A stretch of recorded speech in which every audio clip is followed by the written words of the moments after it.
There's a picture that a lot of people have in their heads about what AI product development looks like or product development looks like. And here's what it is.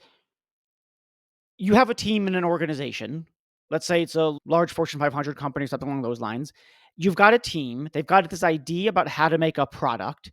And then that team, it's 3 people, 5 people, 10 people, whatever it is, they give birth to that product. They lay all the groundwork, they collect all the data, they test it in various ways, they do risk assessments of the thing, they interview potential customers or clients to which they can sell the product. They do all this sort of thing, and then maybe they hand it off to some other team to actually do the selling or to do the marketing. But the product team owns it. And this kind of thing does happen in startups. It's a handful of people that have a product or a small suite of products. And so it's the same people throughout the whole thing. But in large organizations, which of course have the largest impact, it's not like that. A given AI solution passes through this internal supply chain. And at each node of that internal supply chain, the thing is getting changed. Things are getting tweaked, fixed, things break. And how you think about what risk assessment looks like throughout this process is really very complicated. So, take for instance, OpenAI's ChatGPT. That's a foundation level model that comes into an organization, gets used in a variety of ways. And there's this question of how do we generally treat this thing? How do we test this thing? And how do our individual teams who are developing products on top of that model, how do they do risk assessments appropriately? It's a phenomenally complicated process. So to bring out the complexity of this, I talked to Jason Stanley. Jason Stanley is the head of AI research development and director of applied AI research at a company called ServiceNow. There are about 25,000 people, so it's a fairly complex organization. And we talked about what it looks like to take this cutting edge technology along with cutting edge research about how to test and evaluate that technology, and then infuse that throughout this giant internal supply chain of AI. One thing that really comes out of this conversation is what I've just said, which is just how complex the process is and how much things change and how much people do or do not talk to each other and whether they're evaluating the right sort of thing or whether they're evaluating it in the right sort of way. That's one sort of big complex thing to appreciate and to learn about. The other thing is it just shows or it highlights how much risk mitigation is not falling on the shoulders of, or shouldn't just fall on the shoulders of, an OpenAI or a Google or an Anthropic or something along those lines. Yes, they do need to do their risk mitigation, especially in the context of selling directly to consumers. But a tremendous amount of risk is the result of the particular context of deployment, the particular ways that companies decide to use these things. And while the current attention is at those big companies, those foundation model companies, and what are they doing to mitigate the risks, we're not putting enough emphasis on just how much risk identification and mitigation needs to occur at the companies that purchase those foundation models and then develop them into AI solutions. I love this conversation because it's easy to say up in the clouds about these kinds of things. This should happen, this shouldn't happen. But what it actually takes for the shouldn'ts to happen or not to happen, that's where the rubber hits the road. And Jason does a fantastic job of drawing our attention to all the complexity and thus all the work that needs to be done so that proper risk mitigation is done. All right. That's what the conversation is about. I am your host, Reed Blackman. This is Ethical Machines. If you haven't subscribed already, you should just subscribe and review it and tell your friends. Also, I've been doing a lot of work on my Substack, so go visit reedblackman.substack.com. Go subscribe there. If you've got any questions, comments, trenchant criticisms, email me at em@reedblackman.com. And that's what I got. Let's go talk to Jason.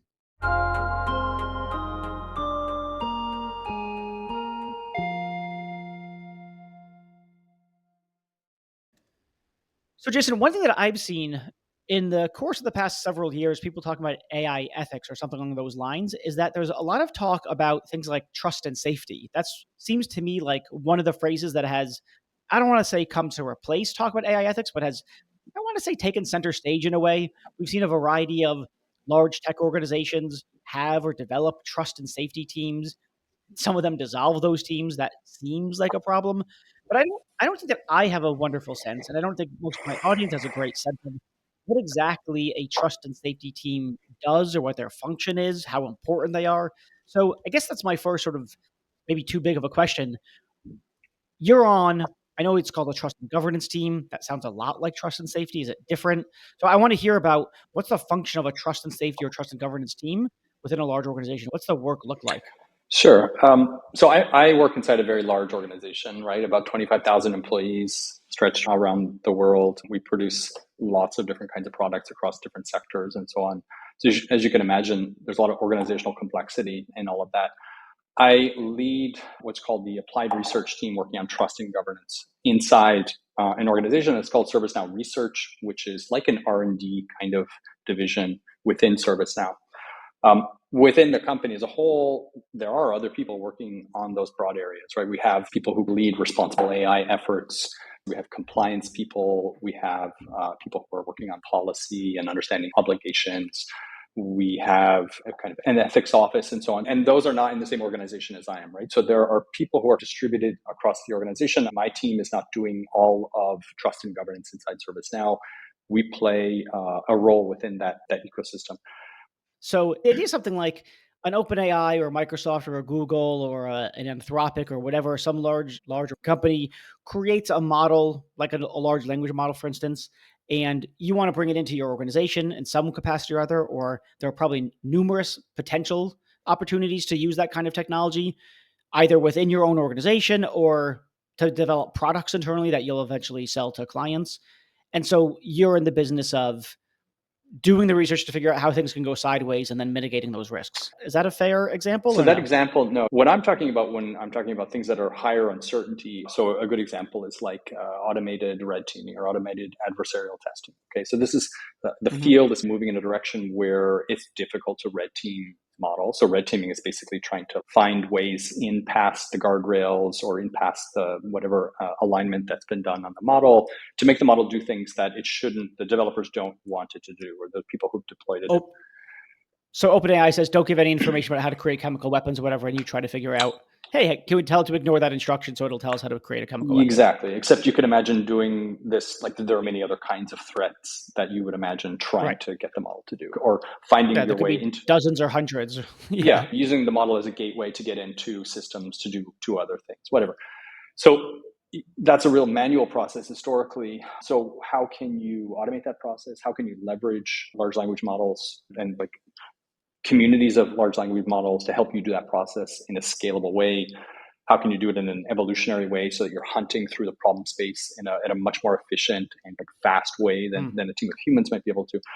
There's research that's coming out. There are papers that are being published. In some cases, there are tools that are being published open source. But is it trustable? Is it usable? Can we take it and if it's been used, it's been developed to work on, say, a problem like toxicity detection, can you use it to work on something that's much more relevant for an enterprise context where you're not necessarily interested in stopping the model from swearing? You may be interested in lots of other kinds of challenges that arise inside large organizations that are not, say, end user facing or public facing. And so there's like open questions. And that doesn't even get into the questions of can you actually reproduce the code and make it do the thing that the paper says it can do? Okay, so let me just make sure I have this right. Some company that builds the foundation model, call it OpenAI or Microsoft or Google or whatever, Anthropic, whatever Elon Musk's Grok is, or whoever owns, I don't know, who owns that? What's the company that owns that? It's XAI, I think, is the organizational owner of Grok. Okay. Yeah. Okay, so they build this thing, they put in guardrails, or in some cases, maybe not so much. They put in guardrails, and I take it that there's a number of ways to break the thing. So you want to red team it. I take it, one, you've got to first identify the set of ways in which things can go sideways. And then two, there's the set of ways in which you can get things to go sideways. So you're saying historically that's a manual process, but you're trying to automate that. So are you automating both the identification of the risks and the ways to realize those risks? Or are you automating only one of those two things or trying to automate? And what does that even look like? Like you're going to get another LLM to ask it a bunch of questions to see if it'll start spitting out training data or something like that? Yeah, maybe I'll just say as a caveat, that was an example. Like my team, broadly speaking, works on the question of evaluation of models and systems such that you do dramatically more robust and comprehensive and holistic testing and evaluation so that you're able to say with confidence things about the risks and capabilities and weaknesses and vulnerabilities of models and systems, and as a result have better informed and more data-driven discussions around basically like moral discussions around what kinds of trade-offs are the right trade-offs to be had. Is this too risky to ship or not risky enough to ship? Our job as a team is not to say be evangelists for a position on where the risk line should be drawn, but Yeah. instead to build the tooling, the culture, the processes necessary to raise that bar such that the company and then the leaders and so on can have those discussions about what the right trade-offs are.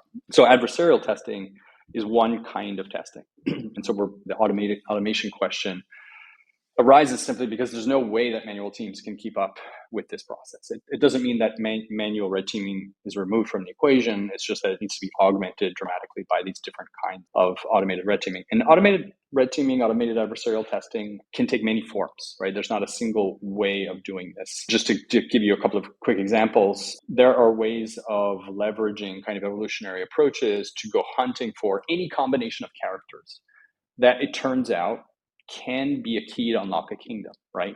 It sounds silly, right? When we prompt models, we try and write in human language. But at the end of the day, the tokens that are inputs into a model do different things to unlock different kinds of responses from a model. And some of those inputs, some of those combinations of inputs, get the model to do things that the developers don't want it to do.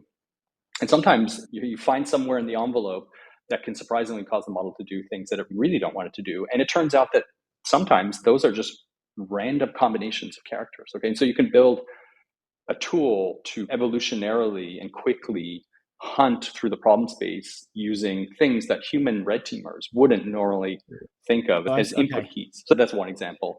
Another is to really just So use LLMs to craft human sounding prompts in different ways. And you can just do it at a scale and speed that a human team just can't. And so you can find quickly all sorts of different combinations of human language that can get the model to do things it doesn't want to, and then use that data to come back and help the team train the model better. okay, there's one example pretty recently that I think they prompted the LLM with. They said they input into the LLM something like poem or poetry or something like that, but they just kept saying poetry, Yeah. and then the response by the LLM was to start spitting out training data, Mm-hmm. specifically personal identifiable information of particular people, names, addresses, phone numbers. Mm-hmm.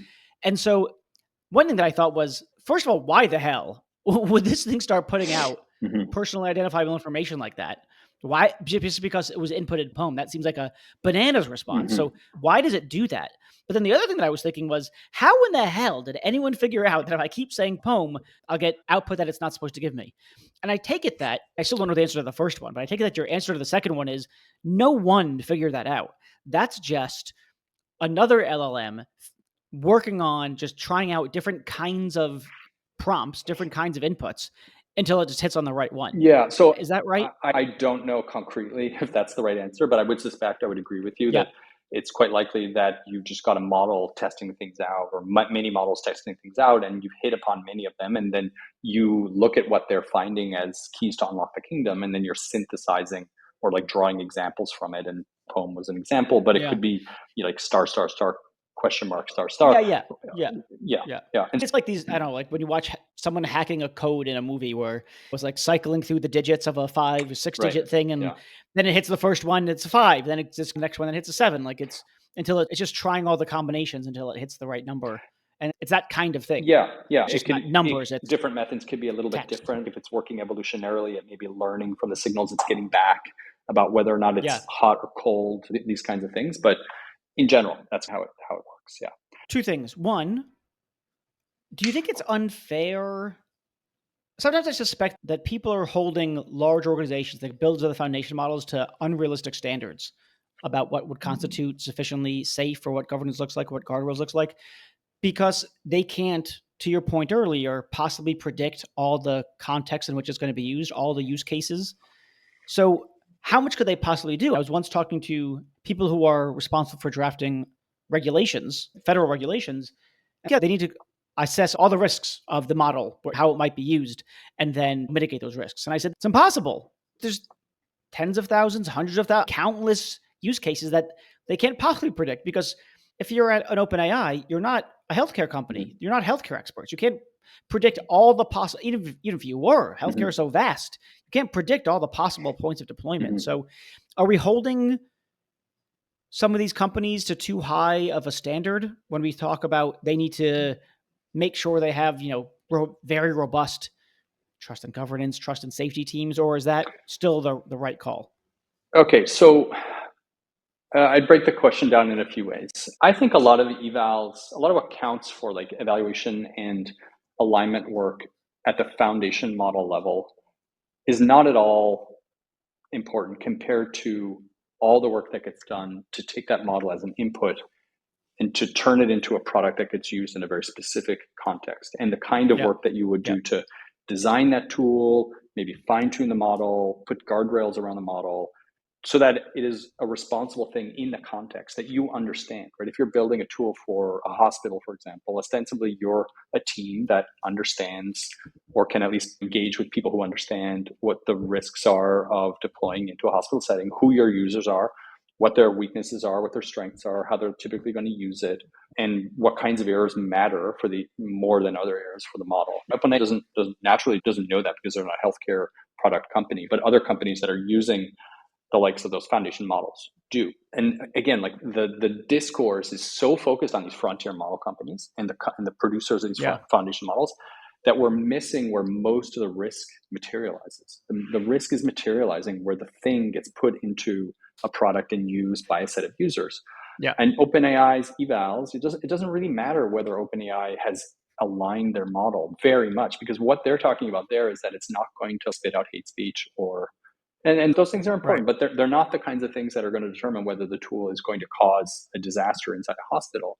They're, those product safety concerns are ones that the team way down the line are going The to have to worry downstream. about, Yeah. right? Now it's complicated because OpenAI obviously and these other companies like Anthropic have tools that they ship straight to.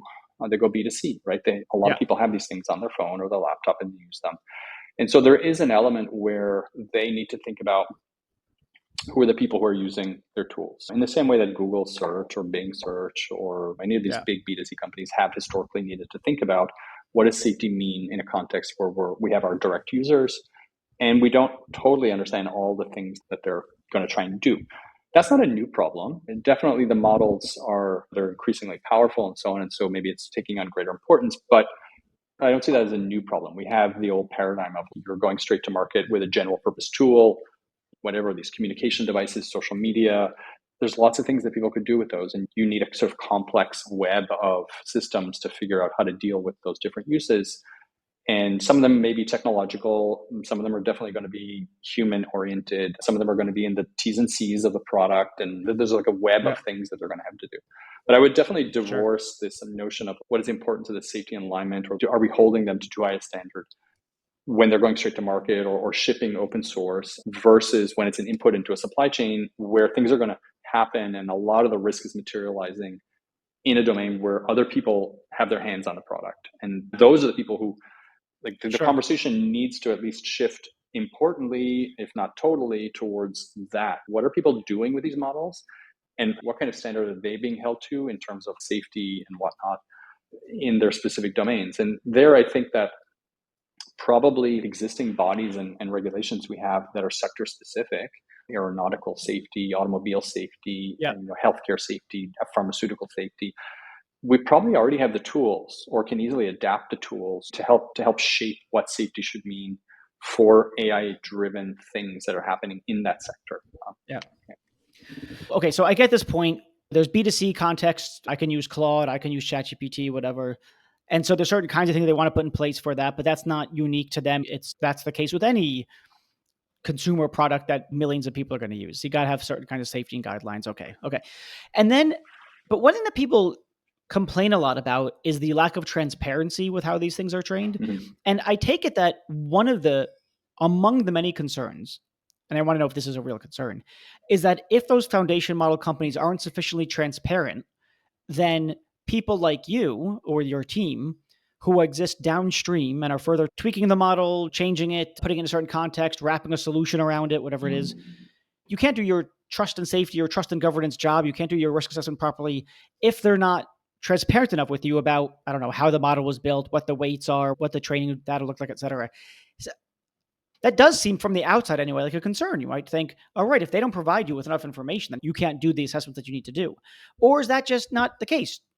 Is it the case that, no, actually, a good trust and governance team or trust and safety team as well would be able to do their assessments appropriately, responsibly, diligently, with the kind of information that those companies release now? We're not begging for more information so that we can properly do our risk assessments. Mm-hmm.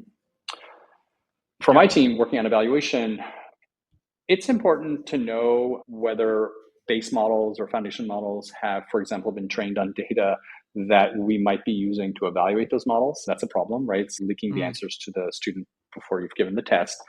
We know that an awful lot of that happens. But if we don't know that, and it's quite possible that we can't know that for some of the models because some of the powerful models are, whether the companies are just not very open about what data they've used, or it's just a logistical challenge to communicate information about many trillions of tokens, we can still do the evals. It's probably better for us to be able to host our own models and so that we can play with them and do many things with them. It's probably always going to be harder if the model sits behind a wall and you can only access it via an API, which is the case for some of these larger companies. But even if it's a black box and it sits behind the wall, you can still run lots of evals on that thing and know what it's like to begin with. You can check whether the evals that they're reporting are indeed ones that you're able to reproduce, if you have access to test data that's similar. And then you can run all your own evals that you care about. Maybe you have internal data sets that you want to test it on, or maybe have these kind of automated red teaming processes that we want. And if you have access to an API, you can do pretty much all that stuff. So evaluation can happen without a lot of the transparency. Oh, so yeah. So the answer is, again, just to repeat the last thing you said, it sounds like having more information would be potentially helpful, but not absolutely necessary to get your job done well. Yeah, from an evaluation perspective, I think, again, there are other topics that are important for like ethical AI and responsible AI. Yeah. Sure. So I want to know about this. When you say evaluation, I want to know the set of things that you're evaluating, because you cordoned off AI ethics stuff or responsible AI stuff. I think you've cordoned off privacy stuff.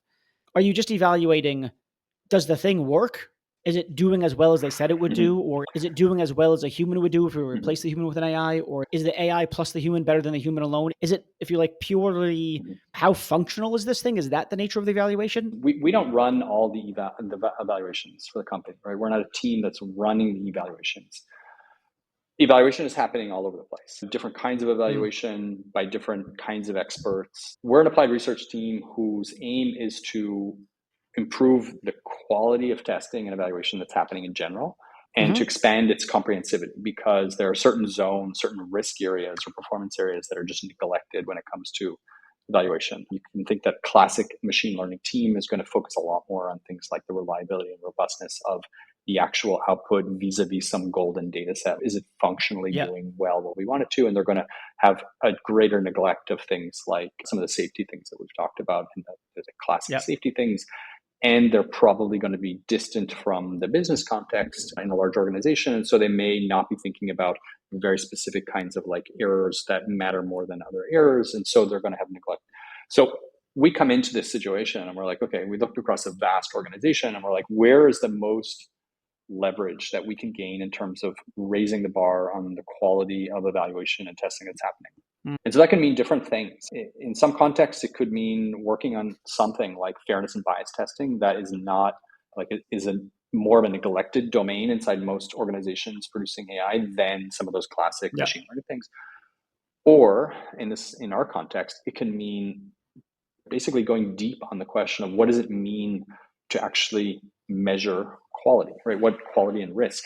And it's not to say risk means X, but not Y. It's to say, okay, given that you've identified risk as X, the tests that you're running and the kinds of the test sets that you're building and your methods for this, leaving a lot on the table, like methodologically, the size, the composition, the cadence at which you test, the nature by which you report, say, an average as opposed to information about the distribution, the extent to which you investigate risk that resides in the tails, i.e., things that are rare but that could potentially have enormous consequences. All of these things, in a sense, methodologically agnostic from exactly what the metric is that you're investigating, Yeah. need to be addressed. So they're almost like foundation level Yeah. methodological concerns that without them, few of your claims about risk, performance, bias, fairness are going to carry a lot. Like you're not going to be able to say a lot of things with confidence, or at least statistically, you shouldn't be saying a lot of things with Yeah. confidence. If you're not doing this, you don't have basically a good approach to risk analysis. So it sounds like what you're doing is it's like a quality improvement across risk assessments. You've got all these different organizations, departments, teams, roles within the large organization doing these risk assessments. Some of them are, you're not saying this, I'm saying this, they're pretty shitty. And your team comes along and says, listen, we can make this a lot more robust, a lot more rigorous. There's all sorts of questions that you're not asking. There's all sorts of questions that you're asking that are irrelevant. There are questions that you're asking that are good, but you're giving the wrong answer. And there's ways of thinking that you're thinking about this, which are helpful or unhelpful or part of the picture, but not the whole picture.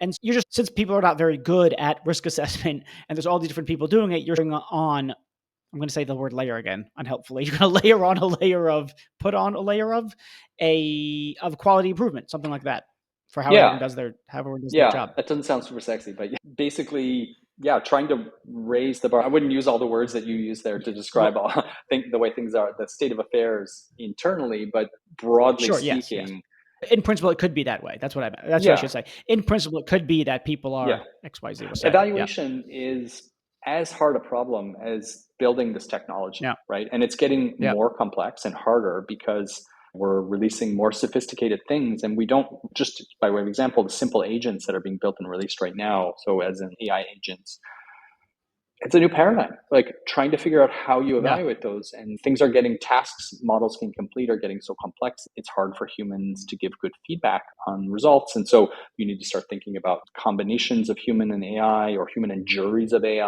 AIs providing feedback. And these things are getting extraordinarily complex, and we haven't yet, a lot of teams still don't have the kind of like the base level of kind of like deep statistical knowledge to do the Yeah. antecedent tests. But now we're quickly driving into an era where conceptually everything is like up in the air and turbulent. So tell me if this is wrong. Someone might think, okay, you see some headlines every once in a while that such and such company fired or quote unquote redistributed their trust and safety team, where they don't call it trust governance usually, trust governance team. In one way, we can say, okay, but chill out. That doesn't mean that risk assessments aren't going on. It means that a team that was responsible for making sure those assessments are not there anymore, but the risk assessments are still happening. On the other hand, you should be worked up because they might not be doing risk assessments very well, which is why we need the trust and safety team. So it's when we read things like trust and safety is deleted, so to speak, we should not read that as there's no risk assessments being done. We should read it as something more like there's not robust quality improvement going on, which could lead the quality of the risk assessments that are being done subpar. So Yeah. what I see is when teams are being removed and so on, it's a mix of like teams that have historically, and this is a very brief history, the past couple of years, been working on questions around like super alignments of what are the major safety risks on the horizon that we need to be thinking about and that we need to be actively doing research on, to make sure that the models are not eventually going to create all sorts of Yeah, X sure. style risks and things like that. Or they're working on alignment, like how do you take a model and make sure that it's not going to swear or reveal private Yeah. information or whatever. And I'd say that's often what AI safety teams do. It's very different from what my team does, right? My team is Okay. working on evaluation. Now, that's a choice. I'd say we weren't mandated. When I came in, the trust and governance team was working on a variety of things. It was the most strategic thing to focus the team's efforts on. We could have, for example, done a deep dive on what it means to be doing fairness testing, fairness and bias testing, and really built an expertise Sure. on that and a practice and tooling to help their organization do that better. But it felt a lot more strategic of a lever to look across the entire supply chain inside the organization, recognize that in a complex supply chain where people are handing batons across many nodes of the supply chain, many different kinds of testing is occurring. But at the end of the day, when you're shipping things and you look at what's going out the door and what we're able to say, all that activity, you got to think, what actually are you able to say, given if a test was done way up here in the supply chain using X data, and then it was shipped like 2 nodes down and something else was done to it, and then shipped again 2 nodes down and some other kind of Right. testing was done. We look back through the thread of the supply chain. What can you actually say as that thing goes out the door about what you feel confident about from a risk and performance perspective? It's really complex, right? You can imagine that it's like we have this bird's eye view, and we're in a position where we're able to step back because we're not on these like release cycles. We're an applied research team, and we can Hmm. say, hold on a second. Like when you're all the way up there and you feel like, wow, I look down towards the customer, there's like many tests, but when you're way down at the other end and people asking you, well, tell me what you can tell me about the testing that was done and what it tells me about the risks of the thing that I have in my hand, and you look way back up the supply chain and you're like, many of the things that touched this thread as it came through the supply chain are so distant that actually the relationship between what was done up there or what knowledge you gained about the status of the system way up there, so much has changed that whether that information is relevant or not is highly questionable. And so taking this kind of robust and rigorous approach to thinking, how do you ensure that by the time something's ready to go out the door, you have done the right amount of testing at the right nodes and the right kind of testing, and then you're able to like assemble that knowledge and those claims in such a way that you can confidently talk about the risks and performance of that thing as it's going out the door. The notion of the internal supply chain is helpful to me anyway, because I think people see the product and they think that, okay, there was a team that made the product. And they think, oh, that product team should do certain kinds of assessments. And it's as simple as that. You've got the team do an assessment, or maybe at most, if they're being a bit more subtle, let's say the product team built it and then they hand it off to the risk assessment team and they perform the risk assessment. And if it gets a green light, then it's released. The product is released. But in fact, it's way more freaking complicated than that. There's way more teams, way more individuals, way more departments. It's going through lots of modifications. There's a tremendous amount of cooks in the kitchen. And so it turns out then that in order to actually do your due diligence, it can't just be something like, oh, we've got this product, we built it, now let's check it. It has to be risk assessments that are performed, as you put it, throughout the nodes of the organization as it passes from the first step in that supply chain is to the point of actually shipping it. There's lots going on. So I take it that's your point, right? One of the things that you're doing, there's a kind of, it's not just the risk assessments at each individual level, it's doing an assessment of where it makes sense to actually do those assessments. And then I take it, you've got to have a bunch of feedback loops, because if something gets too risky, go back to some previous team, they've got to tweak it, and then it goes back again, and they got to redo their assessment. And so I imagine it's a very complex thing to orchestrate. Absolutely. This won't be the case inside all companies, right? You do have some companies that are very targeted in what they build for the market, and everyone understands we've got a single user or a couple of user types. We produce a Yeah. single product or like some variations of that product, and we're just experts. And the people all the way up and down inside our very small, tight supply chain inside that small company, Yeah.